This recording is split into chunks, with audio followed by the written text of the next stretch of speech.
Porque no me avergüenzo del Evangelio, porque es potencia de Dios para salud a todo aquel que cree, al judío primeramente y también al griego, porque en él la justicia de Dios se descubre de fe en fe, como está escrito, mas el justo vivirá por la fe.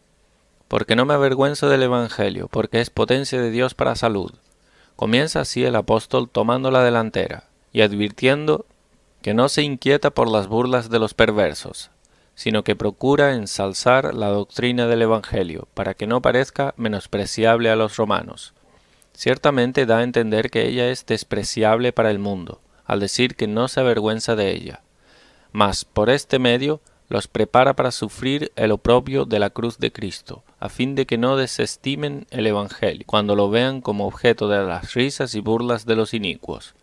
Pero por otra parte, muestra cuán excelente es para los creyentes, porque en primer lugar, si debemos apreciar la potencia de Dios, ella es la que resalta en el Evangelio, y si la bondad de Dios es digna de ser deseada y amada, el Evangelio es el instrumento de esa bondad. En verdad, pues, debemos honrarlo y estimarlo mucho, sabiendo que el poder de Dios merece tenerse en gran reverencia, y por otra parte, siendo el Evangelio el camino de nuestra salvación, debemos amarle. Notemos lo mucho que San Pablo atribuye al ministerio de la palabra cuando asegura que Dios despliega en ella su virtud para salvar a los hombres. Porque el apóstol no habla aquí de ninguna revelación secreta, sino de la palabra predicada, de donde deducimos que cuantos rehuyen la predicación, rechazan deliberadamente el poder de Dios y alejan de sí mismos su mano poderosa extendida para libertarles. Por lo demás, la predicación del Evangelio no opera eficazmente en todos, sino solamente cuando el Espíritu dueño del hombre interior ilumina los corazones. Por eso el apóstol añade a todo aquel que cree, y en verdad el Evangelio es presentado a todos para salvación, mas su poder no aparece en todos. Sin embargo, aun cuando él sea olor de muerte para los perversos, no es por culpa suya, sino por causa de la maldad humana. Al mostrar un solo camino de salvación, echa fuera toda otra confianza, y quienes rechazan esta única salvación se condenan por el Evangelio. Así pues, convidando por igual a todos, el Evangelio a la salvación, con razón y rectamente puede ser llamado doctrina de salvación, porque presenta a Cristo cuya misión propia es la de salvar lo que se había perdido. Mas quienes rehúsan salvarse por él, es menester que lo sientan como juez. En cuanto a la palabra salud, por todas partes en las Sagradas Escrituras es opuesta a los términos perdición y ruina. Cuando la encontremos en algún pasaje, es menester observar de qué se trata en él. Y como el Evangelio nos liberta de la ruina y maldición de la muerte eterna, la salud del Evangelio es la vida eterna, al judío primeramente y después al griego. Bajo la palabra griego, el apóstol comprende a todos los paganos, y así se entiende por la comparación que hace, pues con estos dos nombres ha querido designar toda la raza humana. Es verosímil que haya elegido entre todas las naciones a Grecia, como representante de todos los pueblos, porque después de los judíos, esa nación fue la primera en recibir la participación en la alianza del Evangelio. Además, porque a causa de su proximidad y de su idioma, que era muy conocido, los griegos eran más tratados por los judíos que los demás pueblos. Hay, pues, en este modo de hablar la figura llamada sinecdoque, por medio de la cual une a los paganos con los judíos en la participación del Evangelio. No obstante, jamás separa el apóstol a los judíos del rango y orden en que Dios los puso, porque ellos fueron los primeros en la promesa y vocación.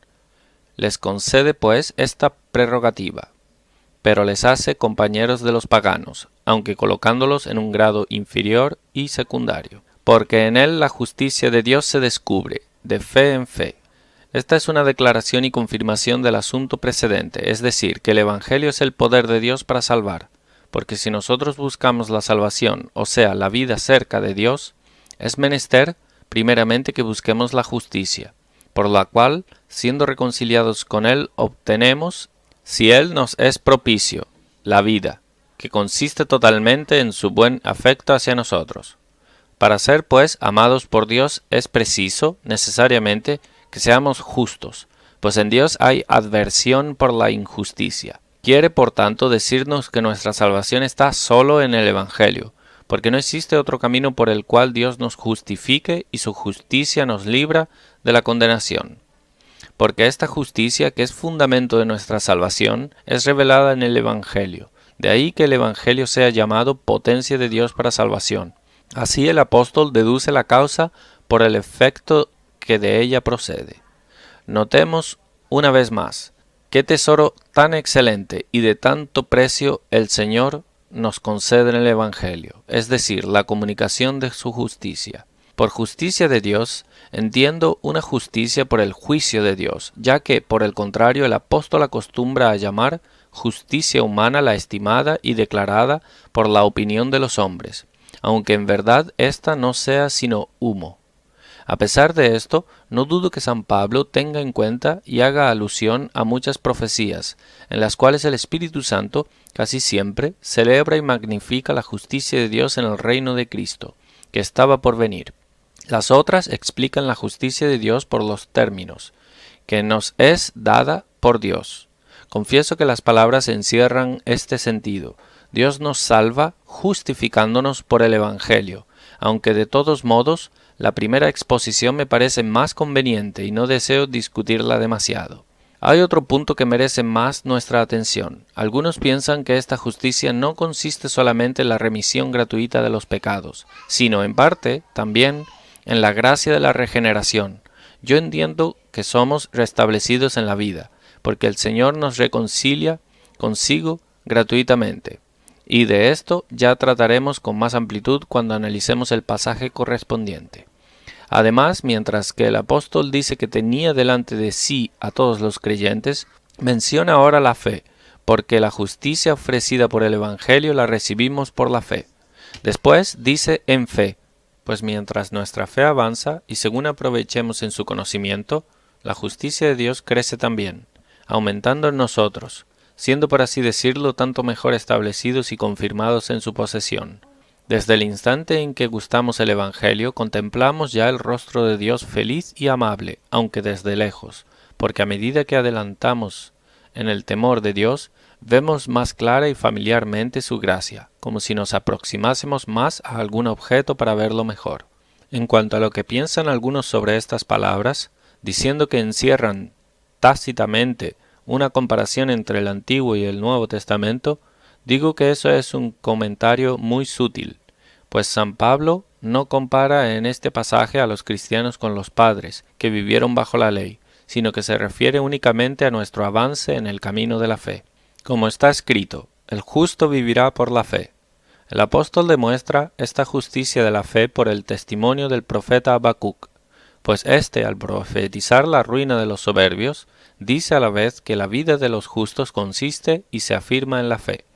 Porque si nosotros no vivimos delante de Dios más que por la justicia, se comprende que nuestra justicia descansa en la fe. Emplea el tiempo futuro diciendo vivirá, para indicar la firme perpetuidad de esta vida a la cual se refiere, como si dijese que será no transitoria, sino eterna. Pues los perversos por su parte están bien engreídos con una vana fantasía de vida, pero cuando ellos digan paz y seguridad, entonces les sobrevendrá una muerte repentina. 1 Tesalonicenses 5:3. Esa vida en la cual ellos se apoyan no es pues más que una sombra fugitiva. Solamente la fe conduce a una vida verdadera. ¿Y de dónde puede proceder sino de que ella nos une a Dios y coloca nuestra vida en Él? San Pablo no emplearía este testimonio si la intención del profeta no hubiera sido afirmar que nuestra situación es segura y firme, cuando por la fe reposamos en Dios. Ciertamente él no atribuye a la fe la vida de los creyentes, mas que cuando éstos, reprobando y condenando el orgullo del mundo, se colocan únicamente bajo la protección de Dios. Es cierto que no trata deliberadamente este punto doctrinal, ni hace mención alguna de la justificación gratuita, pero considerando la naturaleza de la fe, este testimonio está bien y es rectamente aplicado al asunto. Además, el argumento empleado por el apóstol nos obliga a reconocer la existencia de una mutua correspondencia entre la fe y el Evangelio, pues al decir «el justo vivirá por la fe», deduce que esa vida se recibe por el Evangelio. Tenemos, pues, el final principal de esta primera parte de la epístola, que somos justificados por la sola misericordia de Dios, por la fe. Es verdad que tal cosa no se encuentra todavía expresada literalmente por San Pablo, mas por la deducción que sigue, se ve fácilmente que la justicia tiene su fundamento en la fe, si está apoyada en la misericordia de Dios. Porque manifiesta es la ira de Dios del cielo contra toda impiedad e injusticia de los hombres, que detienen la verdad con injusticia, porque lo que de Dios se conoce a ellos es manifiesto, porque Dios se lo manifestó, porque las cosas invisibles de Él, su eterna potencia y divinidad, se echan de ver desde la creación del mundo, siendo entendidas por las cosas que son hechas, de modo que son inexcusables, porque habiendo conocido a Dios, no le glorificaron como a Dios, ni dieron gracias, antes se desvanecieron en sus discursos, y el necio corazón de ellos fue entenebrecido, diciéndose ser sabios, se hicieron fatuos, y trocaron la gloria de Dios incorruptible en semejanza de imagen de hombre corruptible, y de aves, y de animales, de 4 pies, y de serpientes. Porque manifiesta es la ira de Dios del cielo contra toda impiedad e injusticia de los hombres. El apóstol presenta ahora un argumento sacado de la comparación de dos cosas contrarias, para probar que la justicia no puede sernos dada ni llegar a nosotros sino por el Evangelio, pues fuera de él demuestra que todos los hombres están condenados. Así deduce que en el Evangelio solamente está la salvación. Como primer fundamento de la condenación humana, alega que la admirable construcción del mundo y el orden maravilloso de sus elementos han debido incitar al hombre a la glorificación de Dios, y sin embargo, nadie existe que cumpla con tal deber, por lo que todos son hallados culpables de sacrilegio y perversa y detestable ingratitud. Algunos creen que siendo esta la primera proposición, San Pablo comienza la deducción de su tema con un llamamiento al arrepentimiento. Mas yo pienso que es ahí donde comienza el combate y la disputa, y que el punto por el cual quiso comenzar fue puesto ya en la proposición precedente, porque el objeto de San Pablo es el de mostrar dónde es preciso encontrar la salvación. El apóstol dijo que no podemos obtenerla sino por el Evangelio, mas porque la carne no se humilla voluntariamente hasta atribuir a la sola gracia de Dios toda certeza de salvación, dice que el mundo en su totalidad es culpable de la muerte eterna. Siendo así, nos será preciso alcanzar la vida por otro camino, pues todos estamos bajo perdición. Además, si todas las palabras son muy medidas y consideradas, podremos con gran ventaja entender mejor la substancia del asunto. Hay quien, haciendo una diferencia entre los vocablos impiedad y injusticia, piensan que la primera significa que el servicio de Dios ha sido pervertido, y la otra, que la equidad y justicia entre los hombres han sido afrentadas. Mas porque el apóstol relaciona esta injusticia con el menosprecio de la religión, interpretaremos las dos palabras significando una sola cosa, también aceptando toda impiedad de los hombres como una figura llamada hipalaye, diciendo infidelidad o impiedad de todos los hombres. Todos quedan convencidos de ello. Él utiliza dos palabras para significar la misma cosa, es decir, la ingratitud hacia Dios, pues se peca de dos maneras. Cuando dice impiedad, eso equivale a deshonra de Dios, y si miramos a la etimología de la palabra griega, traducida por injusticia, queremos decir que el hombre, apropiándose de lo que pertenece a Dios, injustamente le ha despojado de su honor. La ira es atribuida a Dios en el lenguaje figurado, llamado antropopatismo, que consiste en atribuir a Dios los sentimientos humanos, aunque a la verdad Él no esté sujeto a tales cambios. Según se usa en la Escritura, esta palabra quiere decir venganza de Dios, porque cuando Él nos castiga, es como si se mostrase enojado. Esta palabra, pues, no equivale jamás a tal sentimiento en Dios, sino que se refiere únicamente a la opinión del pecador cuando es por él castigado. El apóstol dice que ella se muestra claramente del cielo, y algunos piensan que las palabras del cielo son un epíteto, equivalente a Dios del cielo o el Dios celestial. Pero yo creo, sin embargo, que ellas significan algo más, como si el apóstol dijese, por cualquier parte que el hombre mire, arriba o abajo, no hallará una sola gota de salvación, pues, como es de largo y ancho el cielo, así la ira de Dios se extiende sobre todo el universo. Que detienen la verdad con injusticia. Verdad significa verdadero conocimiento de Dios. Detenerla es suprimirla u oscurecerla, y de hacer esto, los hombres están convencidos y acusados como de un latrocinio. Por eso hemos traducido en latín injustamente, donde San Pablo dice con injusticia. Esta es una frase derivada del modo de hablar hebreo, aunque yo he procurado darle más claridad. Porque lo que de Dios se conoce, a ellos es manifiesto.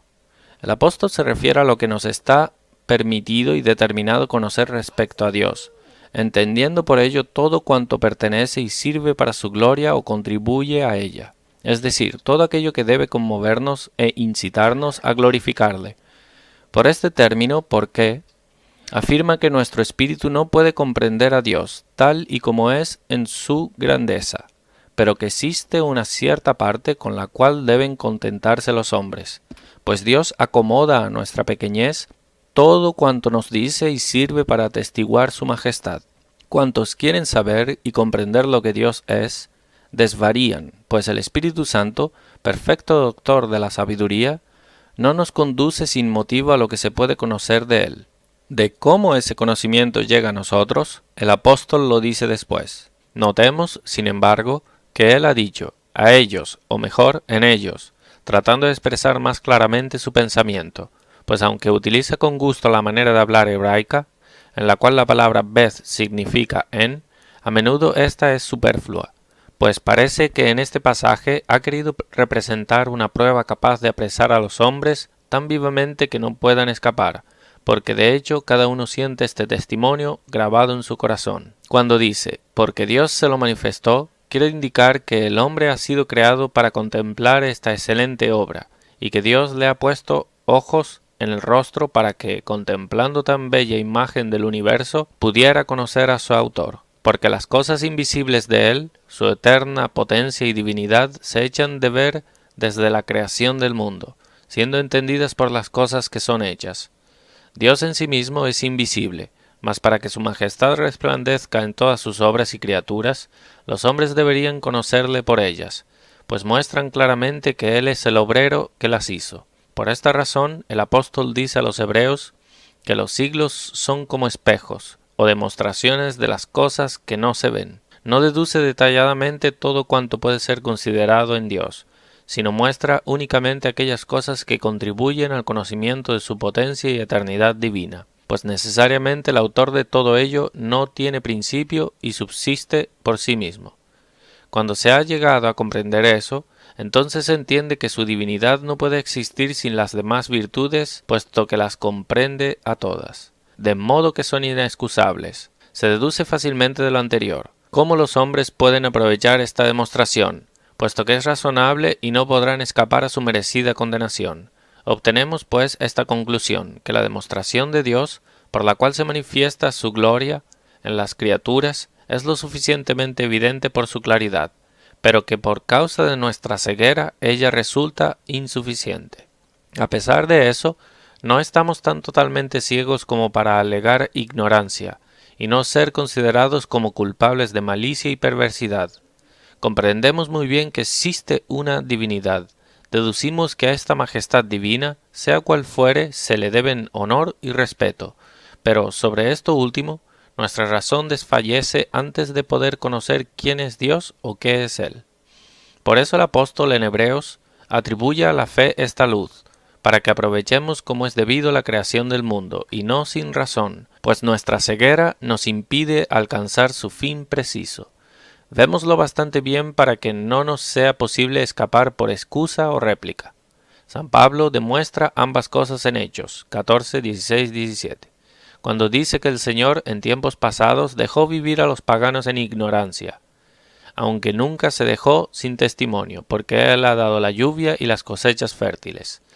Hay pues una gran diferencia entre el conocimiento que sirve para quitar toda excusa y el otro que es para salvación, del cual Cristo hace mención en Juan 17:3 y por el cual Jeremías enseña a los creyentes a glorificarle, en el capítulo 9, verso 24. Porque habiendo conocido a Dios, el apóstol dice ahora claramente cómo Dios ha hecho derramar en los espíritus de todos los hombres un conocimiento de su majestad, es decir, que Él se ha manifestado por sus obras, de tal manera que están obligados a ver lo que no buscan en sí mismos, a saber, que hay un Dios, puesto que el mundo no ha podido ser hecho por una causa fortuita y tampoco por sí mismo.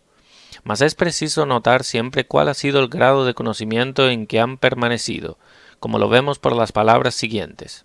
No le glorificaron como a Dios. No podemos concebir a Dios sin su eternidad, potencia, sabiduría, bondad, verdad, justicia y misericordia. Su eternidad aparece por el hecho de que Él es el autor de todas las cosas, su poder porque Él lo gobierna todo y les da vida, su sabiduría por la disposición armoniosa de un orden perfecto, su bondad porque no existe otra causa capaz de moverle para crearlo todo, y no hay otra razón sino su bondad que pueda incitarle a conservarlo y mantenerlo, su justicia por su gobierno y administración de la humanidad, demostrado por el castigo de las transgresiones y la justicia de los inocentes, su misericordia porque con una paciencia tan grande soporta la perversidad humana, y su verdad porque es inmutable. Así pues, quien haya tenido algún conocimiento de Dios le debe toda alabanza por su eternidad, sabiduría, bondad y justicia. Pero como los hombres no han reconocido tales virtudes en Dios, sino que se le han imaginado como un vano fantasma, con razón se dice de ellos que villana y perversamente le han despojado de su gloria. También el apóstol añade razonadamente que no le dieron gracias, pues no existe uno solo que no haya recibido de él infinitos beneficios, y aun cuando eso no fuera así, y aun cuando él no se dignase manifestarse a nosotros, estamos obligados y más que obligados hacia él. Antes se desvanecieron en sus discursos y el necio corazón de ellos fue entenebrecido. Es decir, abandonando la verdad de Dios, se entregaron a la vanidad de sus sentidos, pues la vivacidad de su ingenio, aun siendo mucha, es vana y se desvanece como el humo. Por esto su loco entendimiento, envuelto entre tinieblas, no ha podido concebir cosa alguna pura y recta, sino que se ha precipitado en errores y falsedades. Esta es la injusticia a la que el apóstol se refiere, que los hombres ahogan enseguida, por su perversidad, la semilla del conocimiento recto, antes de que crezca y produzca fruto. Diciéndose ser sabios se hicieron fatuos. Los expositores fundan comúnmente sobre este pasaje la opinión de que San Pablo arremete contra los filósofos, quienes adoptaban para sí únicamente el nombre de sabios. Piensan por deducción que si la excelencia de los grandes es derribada, nada quedará entre los hombres digno de alabanza. Mas a mí me parece que han razonado muy a la ligera, porque no ha sido este un pecado que deba atribuirse únicamente a los filósofos, por haberse creído sabios en el conocimiento de Dios, pues tal cosa ha sido común a todas las naciones y estados. No ha existido en verdad uno solo que no haya pretendido colocar la majestad de Dios bajo su propio entendimiento, haciendo de Dios algo comprensible para su razón.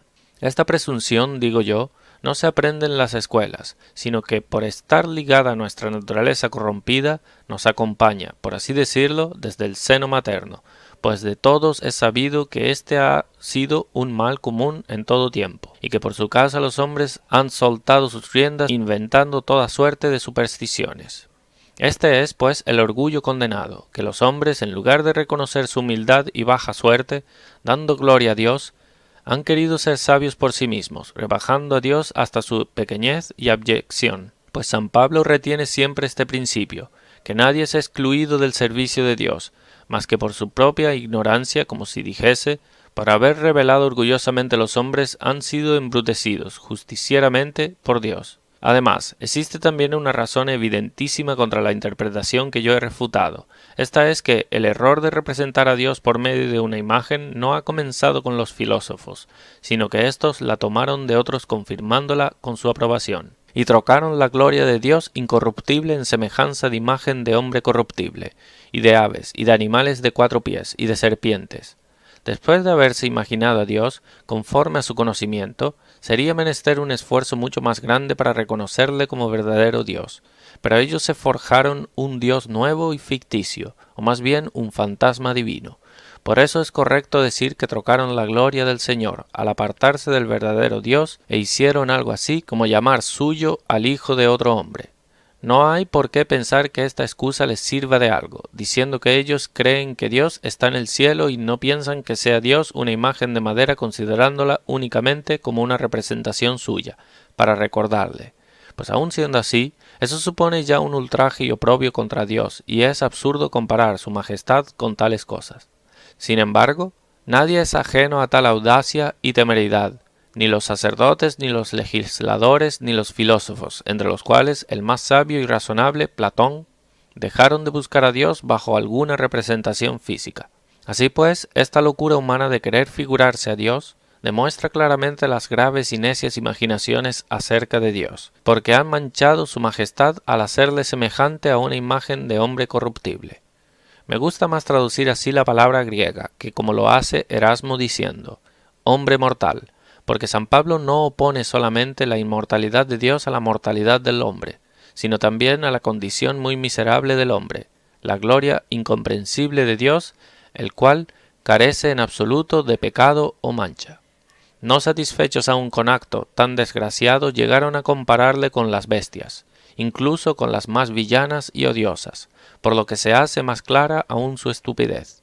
Por lo demás, en cuanto a estas abominaciones, Lactancio, lo mismo que Eusebio y San Agustín, ya dijeron bastante y especialmente este último, en su libro sobre la ciudad de Dios.